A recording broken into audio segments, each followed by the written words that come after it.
In this episode, it was just like a complete shield that gave his division between me and the emotional me that I didn't want the world to see, and yet I wanted the world to see at the same time.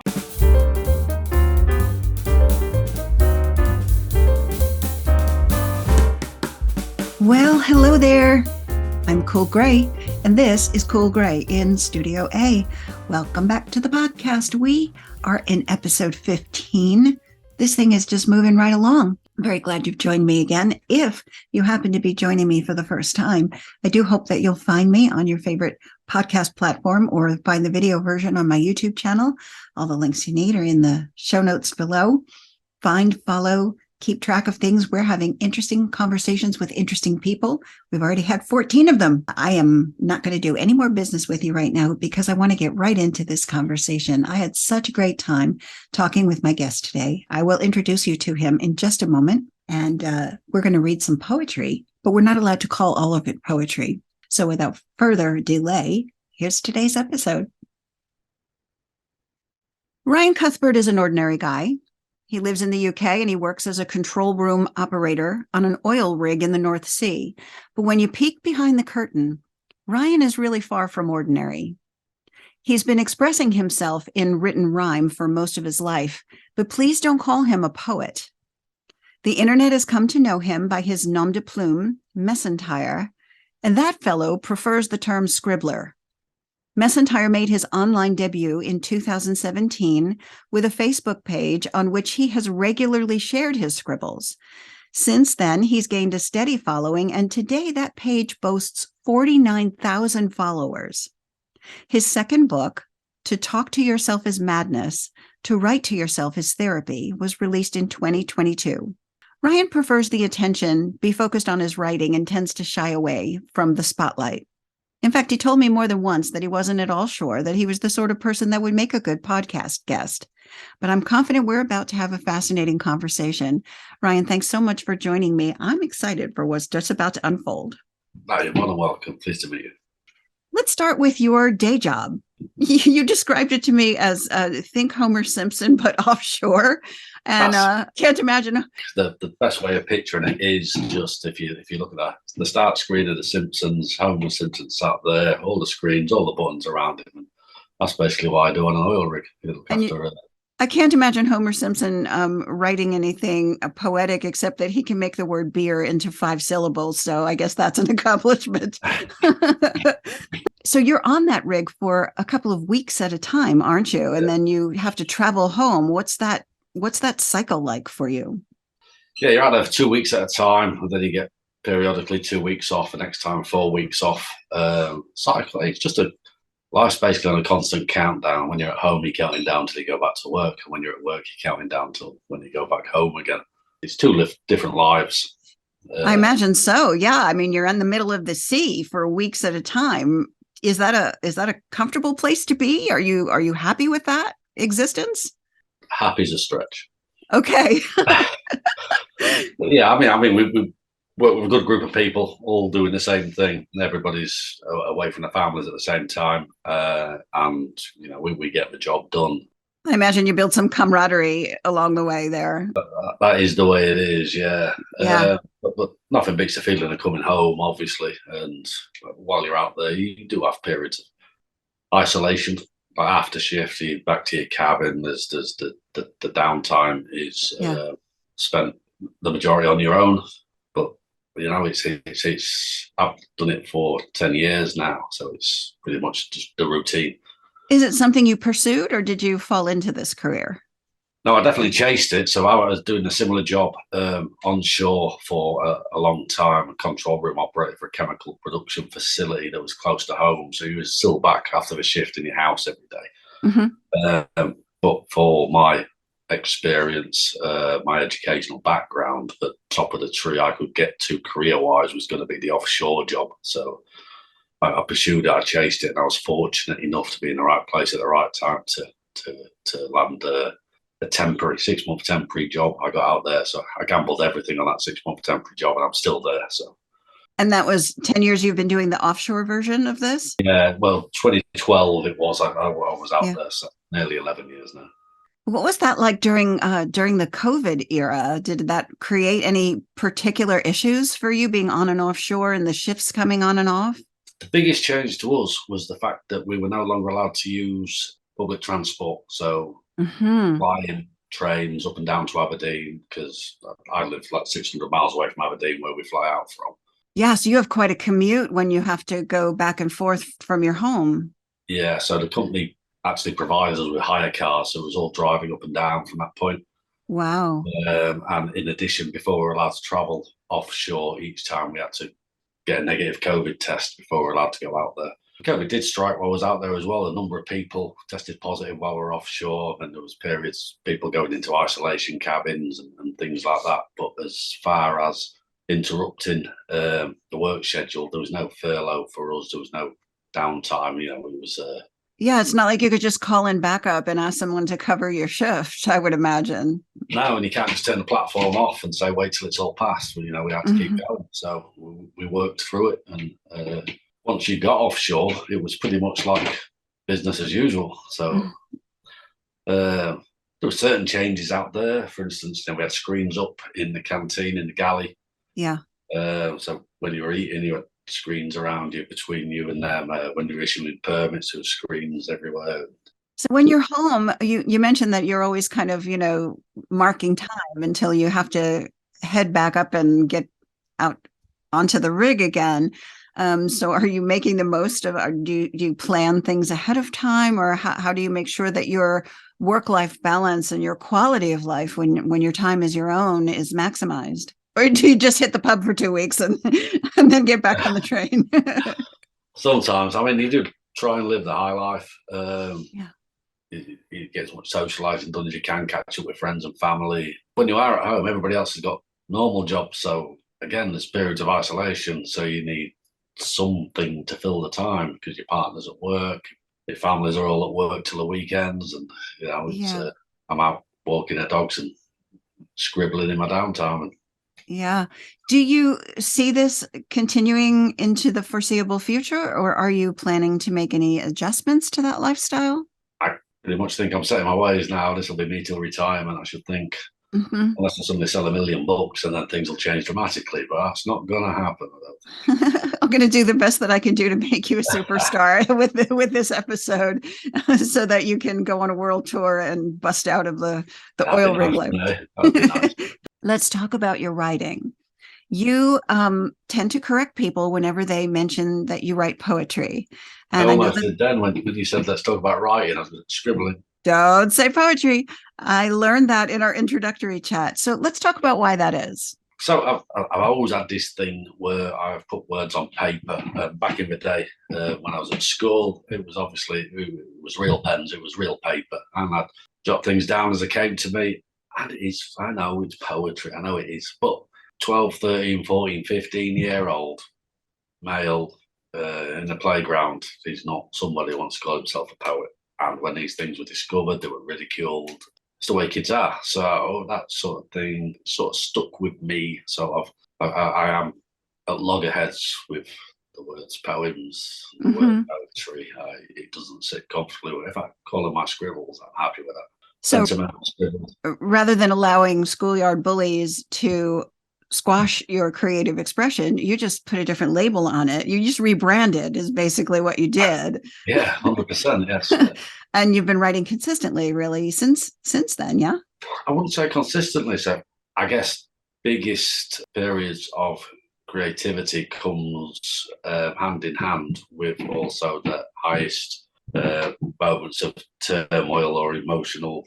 It Hmm. depends what's going on in life. So teen years, there was a lot of writing. Mid-20s, not so much. And then it was little and not very often until I hit 40. It became something that grew, sort of snowballed Yeah. because technology allowed it to, because it didn't just disappear. It wasn't just gone, forgotten about. And if I had an idea, I could capture it and go back to it. So technology helped in that respect. I don't know that that's terribly unusual. My own experience with creative writing has been similar. I did a lot of it in my teenage and college years, and then the 20s and 30s were I wasn't focused on that, and I think it's because most of us tend to be more focused on our career path or starting families or whatever we're doing in our 20s and 30s. And then things sort of quiet down a little bit and we can come back to that. I've only recently gone back and rediscovered some things that I wrote back then. Yeah. And that inspired me to start writing again. But that whole like 2-decade dry spell is because we were actually having a life experience. Yes, exactly. Yeah. And so it wasn't that long ago, 2017, that you decided to take it to the internet and you started a Facebook page. Is that when the term Mesentire was born, or had you already taken that on? No, it was born there and then. So, what happened was I started following some Instagram poets. Big influence at the time was R.M. Drake. I'm not sure if you've heard of him. I haven't. I was enjoying reading what other people were doing, what people were putting out there. And I got quite excited to seeing this as a place to post. And I guess not so much getting an audience, but getting some kind of justification, acknowledgement, just some kind of feedback from people that, Yeah, validation. validation, that's the word. Yeah. Yeah. So I'm thinking, I'm writing stuff as good as them. I wonder if I can do this. So you chose not to use your real name at that point, and was that still a callback to your teenage bully years, or was that the motivation for coming up with Mesentire? Yeah, I mean, there was a couple of members of my family that knew I'd scribbled in the past. Nobody really knew I still did it. I kept it very much to myself. I had friends from years ago I'd shared it with, but only the closest friends ever. So I had a lot of people, work associates, new friends, new colleagues, new people in my life that never knew that side of me. I was embarrassed. Maybe I felt a little shame and thought it was not normal. So I didn't want to go outwardly and say, hey, this is me. And the internet, again, gave me the avenue to post my scribbles out there, and I could put whatever name I wanted to them. So I was thinking long and hard about what name to put, and there's a general consensus that anything said in Latin is more profound. So I simply typed into Google, feel me, translate English to Latin, and it came back with what I thought was Mesentire, but it is actually 2 words, Mesentire. Mesentire. Yeah, so I pushed them together. I got Mesentire and I liked it. Yeah. I stuck with that. And that gave me the opportunity then to put a name to it, to put a label to it. It didn't associate with myself. I could put it out there. And then I could say whatever I wanted without fear of reprisal, nothing coming back on me, nobody saying, this is Ryan feeling this way, this is Ryan saying that, is this about me, is it not? It was just like a complete shield that gave this division between me and the emotional me that I didn't want the world to see. And yet I wanted the world to see at the same time. Yeah. When that particular superpower that is the internet is used for evil, that's called keyboard courage. And it can turn you into a troll, but you decided to use your superpower for good. And so you had this freedom. You were free from judgment. And if the judgment came, the judgment would be on Mesentire and not on Ryan. So you began to just post. Did you have a plan that you were going to daily put one of your scribbles up there and see what happened? I had no plan whatsoever. And it didn't begin on Facebook. It began on Instagram at first. Instagram. Mm-hmm. And there was a whole community of online poets at that point doing the same thing. It was like a new revolution, shall we say. Yeah, there are many of them. All since, and I'll go back to the name R.M. Drake. He kind of kicked it all off, and he became a big bookseller. And he was just putting these little short pieces that were good. They were great to read. They were like a breath of fresh air. But someone's just putting emotional statements out there that meant people to so. And Instagram is a perfect platform for those little bite-sized nuggets. Yeah. So I guess in one respect, it was like I was jumping on the bandwagon. Mm-hmm. And Instagram grew for me up to around about 4,000 followers and then plateaued. And that was it, really. That then became a forum of people that were just doing follow me for follow back. And it was like, it wasn't real engagement. It was just poets bigging up other poets, just basically blowing smoke up each other's asses. Yeah. I wasn't into that. I kind of shied away from that, and I thought, you know what, I'm gonna try create a Facebook page. So I did that and realised I could still, although it's tied to my own account, it's disassociated from me. There's nothing that tells you it's me. How did you begin to become discovered on Facebook? Initially, I put a little message on Instagram. I'm now on Facebook. I got a couple, just started sharing things. Other people shared stuff, so it grew. You can also run a Facebook page advert for a small fee. Decide Right. yourself. I think I run a $20 ad, which was just one of my posts getting boosted for $20 over 2 days. And that's actually only an effective strategy if what you're boosting is something that people are going to connect with. So obviously that worked well. What you presented was something that resonated with people. I think the first boost got me something like 40 or 50 followers over a couple of days. That's a good And start. then since then, it's just been, I was going to say slow and progressive, but it's not been like a linear scale. Mm-hmm. It's been like big jumps and then nothing, and then big jumps and then nothing. And I think this is all to do with how Facebook algorithms work. To be honest with you, I got a message yesterday from Facebook saying we've given you increased visibility because of current engagements. So they're working out all stats in the background, and if suddenly you've got a post out there that maybe's got 1,000 likes, they'll go, "Oh, we'll promote this page a little bit more." And maybe they do their own boosts, so to speak. Yeah. So they're boosting the people that already are popular instead of giving the little guy a chance. But I'm assuming so. Yeah, I don't really know how it works, but all I know is if something's doing well, previous posts start getting a bit of recognition. So right. I assume they think there's some popularity here, some growing interest. What we'll do is share to people that have got a common interest and see if we can Right. continue. And more people seeing your posts means more people are likely to share, and that's really where the magic happens. People, is something you've written resonating with them, and then they share it on their timeline, and that causes everybody on their friend list or everybody whose feed they appear in to then have a chance to come and like your page. 49,000 followers, that's nothing to sneeze at. That's pretty impressive. To me personally, that's a phenomenal number, something I could never have imagined it would ever get to. I remember hitting 100 followers and thinking, wow, that's incredible. And yet there's other people out there with 3 million. Okay. But it's really not about the numbers for you, I would think. That was going to be my very next Yeah, sentence. let's talk about the substance of what is in these posts that people are connecting with. So that's the business side of things. But really what you're doing is you're giving a voice to everybody else. You're saying things in a powerfully emotional way that is something that we're all feeling. I don't think I've read a single one of your posts that I said, well, I just don't relate to that at all. Really kind of you to say. Thank you. Truly, it comes from your personal experiences. It comes from your personal heart and your personal emotions. You're not cobbling something together because you're in the greeting card business. This is a real authentic expression of something that you personally feel. Is that correct? That is correct, yeah. I'm just going to go back 1 second and say, yes, it's not about the numbers. The numbers, all that means to me is visibility. Sure.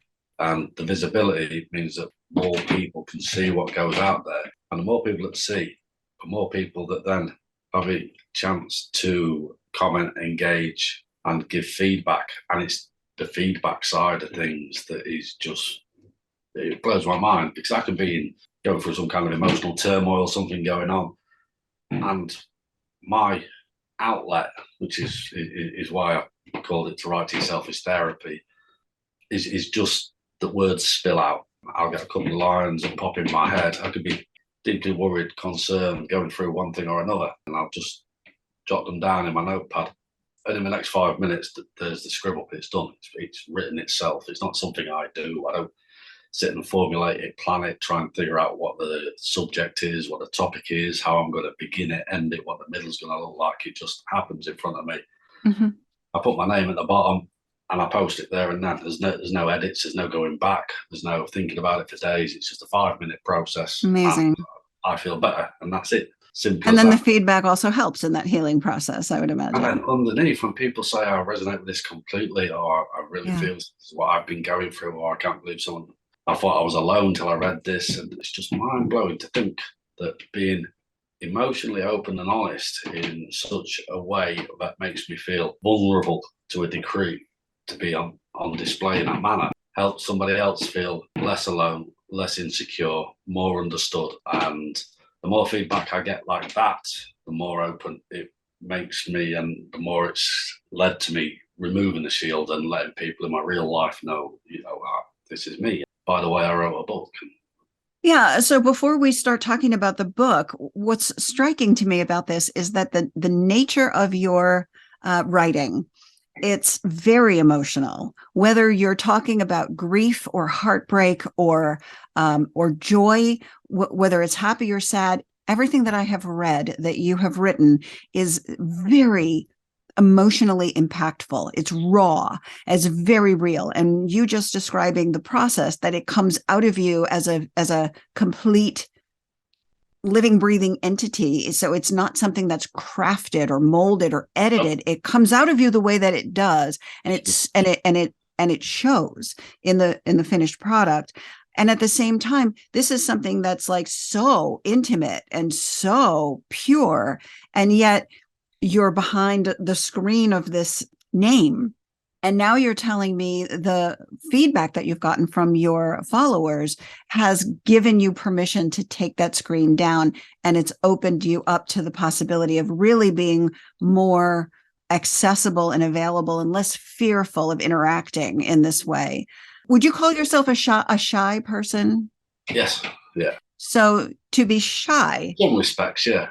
But to be pursuing feedback, first of all, from a safe place, and now feeling safe enough that you can kind of remove some of the cloaking, for that to be kind of a goal for someone who would identify as shy, that's also a fascinating juxtaposition for me. It's almost like you don't want to be shy anymore. You're ready to embrace some of the attention.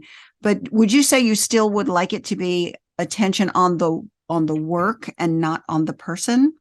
100% attention on the work, yes. And I would say I'm still not embracing the intention. It's more that the feeling of shame and embarrassment is slowly being replaced by a feeling of pride and accomplishment. And is the feeling of shame and embarrassment just a vestige of the schoolyard bullying, or was it bigger than that? I don't really know. I can't say I've ever looked that deeply into it. It's just something. Were you encouraged by anyone back in those days when you were being bullying? Was there anyone in the family or close friends that appreciated what you were writing then? Well, my mum always said it was good. My dad used to tell me to stop talking in riddles. That was funny. I still Well, why do you think you chose rhyme? You tend to write almost exclusively in an ABAB pattern, rhyme pattern. Is that just what feels natural to you, or was it a conscious choice for any reason? No, I actually made a conscious choice not to for a period as well. Some of the earlier stuff, there's stuff in there that's just, and I was almost mimicking what other popular scribblers were doing at the time. I thought, well, I can write better than that, so I'd write something better. And this was gaining interest and getting good comments and good feedback. I wasn't really being 100% myself, I suppose. And the more I've allowed myself just to be myself, it falls out in rhyme. It just does. It just feels right. It's the way my head works. It's sort of a way of taking all the messed up, screwed up balls of wool of random thoughts in my head and just knitting them into a pattern. That makes sense. I can get pretty caught up in my own overactive mind sometimes, and just the very nature of consciousness and what makes our minds similar and what makes them different, how we process, how we experience, how we perceive the world. You're writing things that we all connect with, but we can't all do what you're doing, and that it comes out of you in the way that it does, I find fascinating. I'm kind of hungry for greater understanding about why do we operate the way that we do, but we don't know the answers. I just find it endlessly fascinating. For me, it's more or less my relief valve. It's my outburst. It's my just when everything's getting on top of you, when you're feeling ecstatic, whether you're feeling very low, whether you're feeling down, whether the world's against you or it's on your side, at some point, all that emotion comes to a head. And, some people shout, scream, cry. Scribble. And you don't shy away from any topic, I've noticed.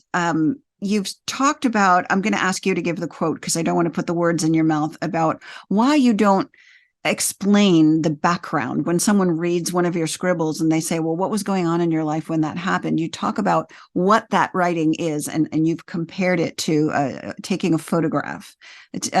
I'll let you give the quote that you use. Captures emotion the same way that a camera can capture an image. It takes a snapshot. Right. Nobody looks at a photo. Well, I guess we do sometimes and say what was going on there, but for the most part, we look at it. But everybody looks at the picture, just the image, and enjoys the laughter, the smiles. Nobody says, was the smile real? What's going on to the left? What's going on to the right? What's going on with the photographer? Nobody cares. Yeah, what was happening 5 minutes before and 5 minutes after? Yeah, I think that's brilliant. Truly, your writing goes even further. You've connected with a large 49,000 followers and growing. So you've put it all into a book. And I think that I actually ordered the book today. I'll have it in a few days. I'm looking forward to that. I hope you're not too disappointed when it comes. My goodness, Ryan. I doubt that I'll be disappointed. I seriously doubt it. I think that I read on Amazon that it's the second in the Scribbles trilogy. So there was a first and you're planning a third. Let's talk about that for a minute. I'm currently on page 54. Of the third? Of the third, yeah. Mm-hmm. And is that the collection of what we're currently reading on Facebook, or is this different work? So the way it worked was, I'll just go back a number of years again. So when I was younger, late teens, I guess I only really had one big main ambition, and that was, I didn't know what it was ever going to be about, but I had an ambition to be able to say, I wrote a book. That was it. Didn't want fame or fortune. I had no idea what the book was going to be about. So when I started with the Facebook page of Mesentire, a few months in, I realised, hang on a minute, I can collate these and put them in a book. And the print-on-demand service, once I looked into publishing, self-publishing, all the rest of it, the print-on-demand service was free. It cost you absolutely nothing. All you had to do was a little bit of work yourself. So I did that. I collated them. I put about 120 or 130 together and clicked publish. And it was as easy as that. Ambition achieved. I've written a book. And I sat back and I thought, I did it. I did something for once that I always said I was going to do. And I carried on with a page, still recycling some of the old stuff for when the audience grew, but I hadn't seen the older stuff, reposting that. And I got to a stage where I've got a second book here. So that's where this one came from. And on Facebook at the moment, there's new stuff coming up. As it comes, like I say, 5 minutes, I just click post, no editing. It's out there, shared for free. Nobody ever has to buy a book, really, because it's all on there first. But a lot of what you might be seeing on Facebook as well, to fill the void, is earlier pieces being reposted. Right. Might be from the first one, or might have never made it into a book.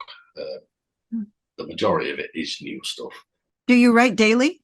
I can go weeks without writing, or I can write 15 in a couple of hours. It's. And do you write on the rig as well as at home, or is one a better atmosphere for that kind of expression? The vast majority are written on the rig. Really? Yeah.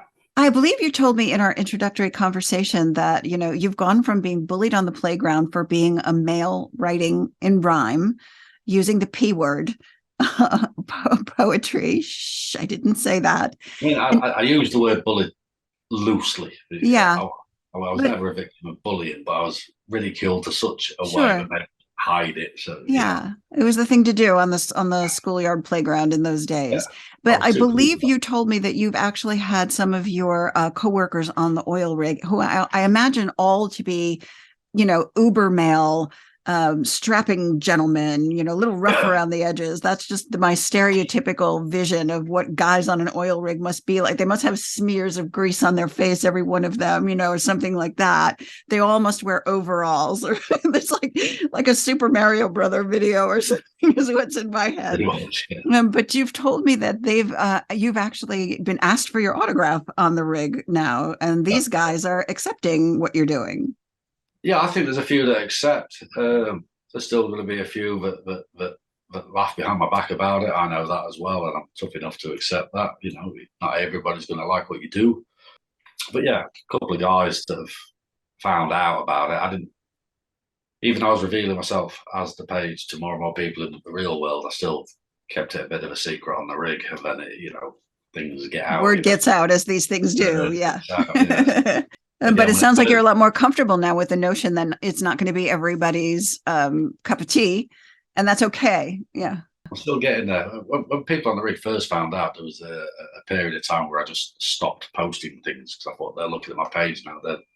It's a bit too intrusive now that they can see. Because it's so intimate. Yeah, you don't necessarily want your coworkers, even if you don't work on an oil rig. I kept my work life and my personal life pretty separate for a very long time. And it's only now that my hair is gray that I'm kind of not caring so much about that. I've got less on the line, now than I did then. So it's understandable whether it's, because of judgment, because it's rhyme, or for any other reason. You're sharing something awfully personal and intimate about yourself. And that's not necessarily always desired in the workplace. No, there's parts of yourself you don't want anyone to see, and yet they're the parts of myself I'm choosing to show the world. So it's a strange place. But the amount of positive feedback and the amount of, I don't know how else to put this, but the difference it's made to certain people out there has made me continue, because it's not like I'm not doing great things or helping people in massive ways, but if one or two people are true in their comments and they say it's helped in some way, then that's just amazing. It's the very best kind of encouragement. Yeah, because it's not about stroking your ego. It's about, what am I doing on this planet anyway? What purpose does my life have? And an oil rig can't be the beginning and end of that, Yeah. And so this is a perfect moment to talk about what you're doing has even more layers to it. So you're writing and you're sharing what's coming out of you, and you're publishing that. I know that I sent you a message a while back because I'd written a poem and I didn't know if it was good, because I don't consider myself a poet or a scribbler or anything else. But this had come out. Beg pardon? I don't either. Right. But it came out of me, and I desired someone who I perceived to be better at it, to have a look at it. And I sent it to you, and you gave me some amazing feedback. And then I realized that you're doing that for a number of people who are following you on the Facebook page. Feel free to and are welcome to connect with you privately and share some of their own work and receive some feedback from you. And then another layer is that you make yourself available to actually listen to somebody's story and custom personalize poetry. And you do use that word in this case on your page, personalized poetry, for someone who wants to express something and doesn't feel that they can. So let's talk about those things for a minute. Yeah. So I left Messenger open. Simple fact that the growth of the page is solely down to those who receive it, read it, share it. So, the page is as much a part of the audience as it is a part of me. One does not exist without the other. Yeah. So the interaction is welcome. Absolutely, 100%. And I get the occasional message, and sometimes it's, I wonder if you can write something for me. The answer is always the same. For sure, I'm willing to try. I might not be able to do it justice, but I write from a place of feeling. If you tell me enough about your story that I feel it, I'll have a better chance of writing it. That's amazing. I mean, some people will just say, well, I've been through this bad period and I want you to write that. And, give me a couple of lines. I'm sorry, I can't unless you're going to open up. And then you'll get the longest paragraph. Yeah. The second longest paragraph, the third longest paragraph. And you're like, right, okay, let me read through this. And at what point is that going to become a part of your business plan for which there is a fee? There is no business plan. There is no fee, because, again, this is something else. I feel a bit like I don't know who I can talk about and who I can't. But there was one lady messaged me and she said her mum had been suffering from dementia. She looked like she wasn't going to last beyond Christmas. And she was now blind, couldn't see. Her memory was all but gone. Didn't recognise the voices in the room. And she went into great detail telling me and continually said, and I'm just not ready to say goodbye. I'm just not ready to say goodbye. And when we'd finish the conversation, she'd give me a lot, and I did genuinely feel what she was saying. And again, I just started typing in the message response and sent something back, and she was like blown over by it. It's like it reached. It was exactly what she'd wanted to read. It allowed her reading it back to let the flood of emotion fall, tears fall. So it helped unlock something in her that needed to be expressed. Unlock something in her, and it was wow. completely personal, one-on-one. This, in my mind, would mean nothing to anybody else. And I said to her, with your permission, can I turn this into a post? So I put it into my format, posted it. And this is one that I think it went to around about 8,000 or 9,000 people. Yeah. The comments just kept coming and coming. I went through this with my mum. And you just think, in my mind, this was solely for you. This was not an emotional outlet of mine. I've transcribed your thoughts. It's only going to mean something to you. I'll post it because I've produced it and I'd like people to read what I write. And I didn't think it would grow. And each time you've done something personal for one person, it's amazing how many other people it reaches. Yeah. So you say, is this a business plan I'm going to charge for? Well, no, I'm already getting paid for that. In a very meaningful currency. Yeah, absolutely. Yeah, I get that. But, you know, it's really no different than writing what you do for yourself. You're one person as well. You're just expressing something that you're feeling that was somebody else's story versus your own. It all comes out universal.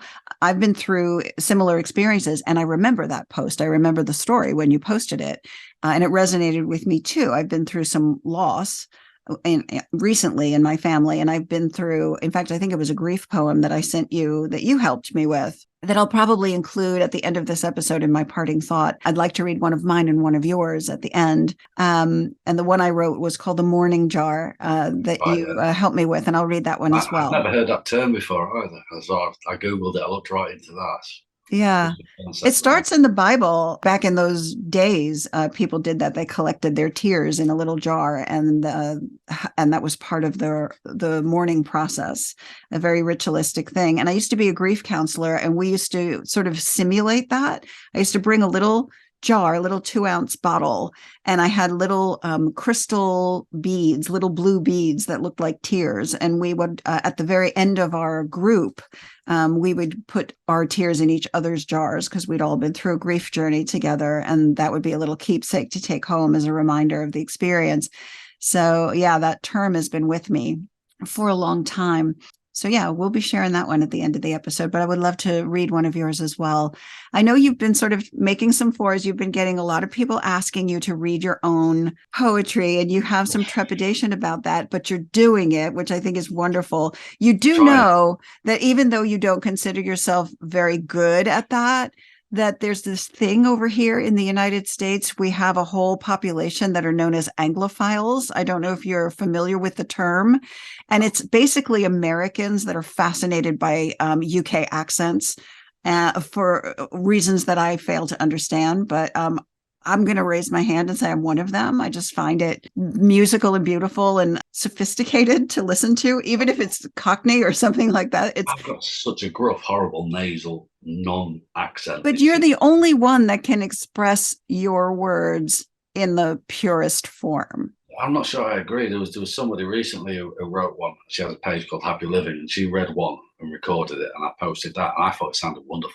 Sounded so much better than anything I could read out. Well, I'm going to encourage you to keep doing it because your 49,000 and growing followers love it. And, you know, the first couple times you started doing that, you could sort of hear the hesitation in you, like, why am I doing this? But you're getting more and more expressive and more relaxed into doing that. And I would definitely encourage you to keep going. Nobody wants to hear your poetry more than when it comes out of your own heart and out of your own mouth. That's when nobody wants to hear no one wants to hear it more than when it comes from you directly. So you said poetry. Did I say the P word? You did. and I stand reprimanded and corrected. You're not going to let any one of those slip by. That's awesome. Is that a self-confidence thing? You've said that you're shy. But I would imagine that all the feedback you're getting helps to boost confidence. Would you say that is it a confidence issue, or is it just a dislike of your own voice, or what's happening there? I don't know. How does anybody explain their own personality? That's tricky. Yeah, it's a self-confidence issue. Yeah, for sure. So we're just going to keep encouraging you until that disappears completely because, you 49,000 people can't be wrong, Ryan. And we love what you're doing. The book is called To Talk to Yourself is Madness, To Write to Yourself is Therapy. And if you look at the book cover, it actually says to write to yourself is poetry, and that's been crossed out and replaced by the word therapy. Yes. So hilarious and meaningful. And it is number 2. Would you recommend that's where we start? Is that the book that you would like us to all run to Amazon and purchase today? 100%. Yeah. Don't bother with the first one. First one's rubbish. It's rubbish. We'll be the judge of that. How have sales been for that second book? I think I'm around about 350 copies on that book now. In terms of what I can do, that's a massive success. It's huge. It's gone above and beyond anything. Typically, I will share with you self-published, when people self-publish their own work or anything that's in memoir form, and they self-publish without having a massive following, those are typically called vanity projects. And the trajectory tends to be somewhere between 300 and 500 sales, typically not more than 1,000. So you're already on track. And I know it's only going to get better from here. And if you were not stuck on an oil rig for half of your life, you could be out at libraries doing readings because you love your voice so much and you're willing to do that. Or you could be doing, some Facebook Lives where you're doing some readings, or heaven forbid, TikTok, where people do live stuff all the time over there. And it would grow. I would love to see it grow. And I know you say you have no business model and that it isn't really about fame and fortune. But it is about reaching people and it is about touching lives. So are you thinking about what's next for you beyond writing another book? No, I'm happy with the page. Like I say, there's no reason for anybody to ever buy a book because everything's already there for free. I've already given it away once. I'm trying to sell your book here, Ryan. We need to give them a reason. I know, but it's already out there for free. I've given it away once. The fact that people will then want to go and buy it in paper format. The reason to buy the book is because the more books you sell, then we can bust you out of that oil rig. And you could be with us all the time, which is where we want you. Would you want to go pro with this and get yourself a manager or an agent and really begin to craft a way for this to be what you do full time to the exclusion of needing another job? Is that something that would be desirable for you? Or if it happens, it happens. If it doesn't, it doesn't.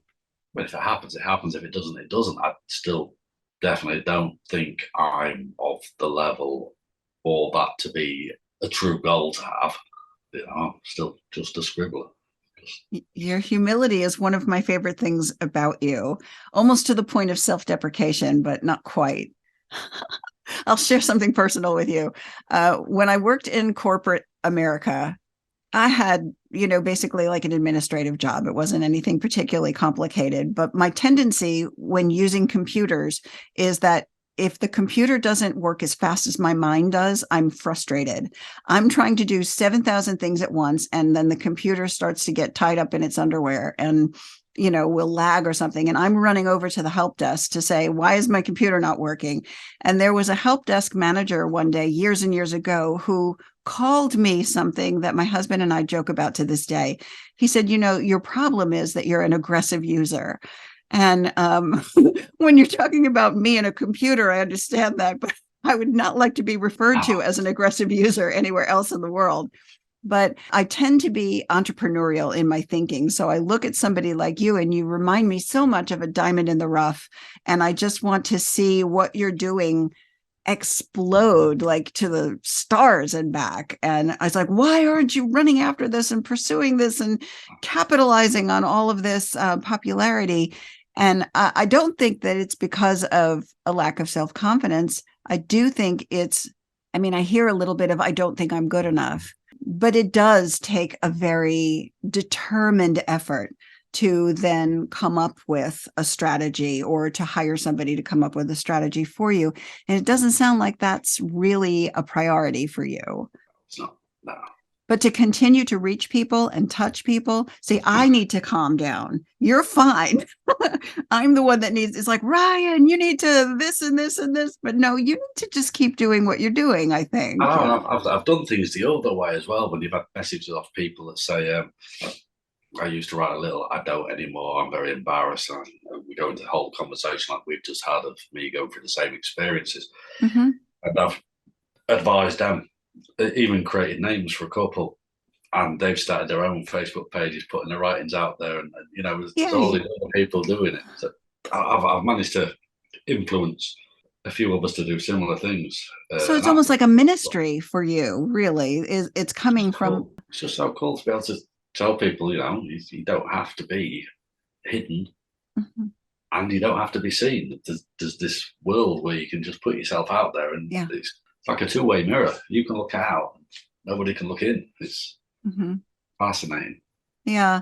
And I guess that resonates with me, even though I have this entrepreneurial spirit. When I started this podcast, my goal was not to monetize it. I'm still not trying. As a matter of fact, I started out with a Patreon account attached to this, which is a way to get patrons to pay you to do what you do.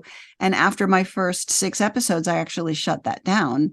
I am in a position, fortunately, where I don't need to do that. I can afford to do what I'm doing. I'm in my own home with my own equipment, doing my own thing. The monthly cost is not that great because I don't have a producer or an editor. I do everything myself. For me, I started this podcast as a way to process through some personal experiences that I had been through. I wanted to have conversations with specific people about things that I was trying to work out in my head. So this is your outlet. It is. It's exactly the same thing. And I'm not trying to make any money. Right. So here I am encouraging you to go chase after the almighty, well, I guess it would be a British pound for you. You're not doing the same. I'm not. And I'm 100% satisfied with that. It is healing and therapeutic in very much the same way that I think I hear you saying. Exactly the same. Yeah. Yeah. So then let the message of this particular episode be for people to be authentic to themselves. Some people might need a side hustle, or they might need to grow a career, in which case go ahead and follow all that great business advice and go make a career out of it.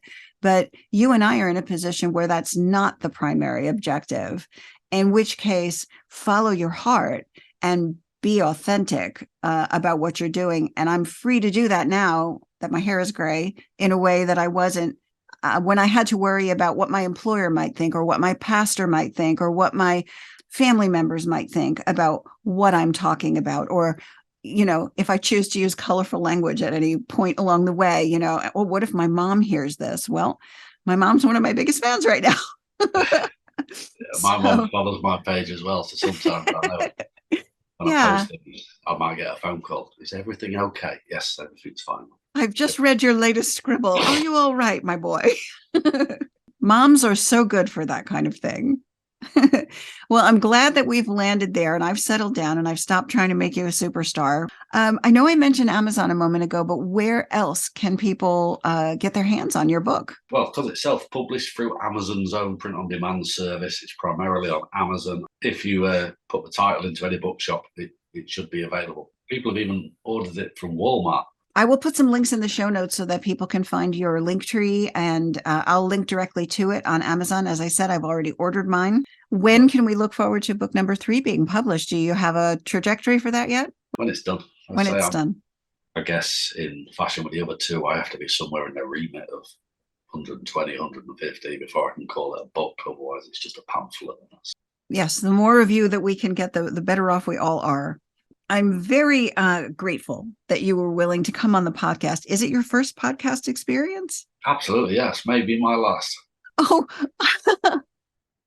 I hope I was gentle enough that you might be encouraged to do another. No. I simply mean I don't think anybody else would be interested in interviewing me for I know, and this is what we love about you. Just please hold on to that humility and let the rest of us toot your horn for you. I'm grateful that you were here today. I certainly recommend the book and the Facebook page. I mean, if nothing else, just pop in and become a part of the community because it is active and interactive and rich with content. I'm very glad you joined me today, and it's a pleasure to call you friend, Ryan. Thank you. Thank you very much. Well, as I promised, the parting thoughts today are going to be two readings. One of Ryan's Scribbles, the one we spoke about in the episode that he composed for another woman who was telling a story of her mother. And the other one is one that we spoke about that I wrote, which Ryan was kind enough to take a look at and give me some feedback on. So I'll start with his, and it reads as follows. Hey, Mom, do you remember the times we were so small and the world around us held together as your arms embraced us all? Hey, Mom, I still keep the memories. They're chasing round my head of all the love you ever showed us and every word that you've said. I looked up to you through childhood, and as I've grown older, watched you age, the chapters of your story now nearing the last page. No day passed me by without the pride with which I feel for you, always there to care and nurture and to always guide us through. The roles, well, they've reversed now, and you've not got the strength to fight. It's my turn to hold you in my arms, but I'm a stranger in the night.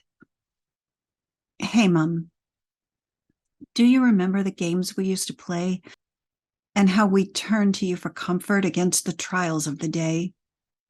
Hey, Mom, I'll hold your hand now the way you always held my own. And like a mirror, I will reflect the same love you've always shown. I know the nighttime is coming soon, and I know the strength to fight is fading. I just can't even count all the places that I have prayed in. Hey, Mom, do you remember the world around you you created? With your two hands, you built us up. A life was never lesser wasted. Hey, Mom, I'm here beside you. And if you could see, you'd see me cry. Because the final chapter's coming. And I'm not ready for goodbye. And my parting thought for you today, I'm sorry it's so sad today, but sometimes, we need sad. I think we need it as much as the joy. And this is a poem that I wrote after a loss in my family. It's called The Mourning Jar. Please don't ask me why I was in that room an hour. I was releasing all the tears to minimize the power of the wraiths that haunt my mind and won't cower in the light that any other foe would shun, but these persevere in spite. I cry into a mourning jar until it overflows, then cap it snug and store it well and hope that no one knows that hiding just behind my smile, just beneath my skin, is a little girl just hanging on, unsure if she will win. I think I've managed to convince most people I'm okay. They point at my achievements that I hope hides the decay of the soft and supple heart in me that's turning into leather. They won't see the hidden tears, but a woman put together.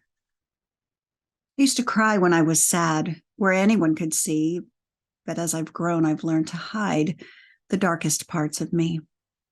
It seemed the grown-up thing to do, hide the weak and show the strong.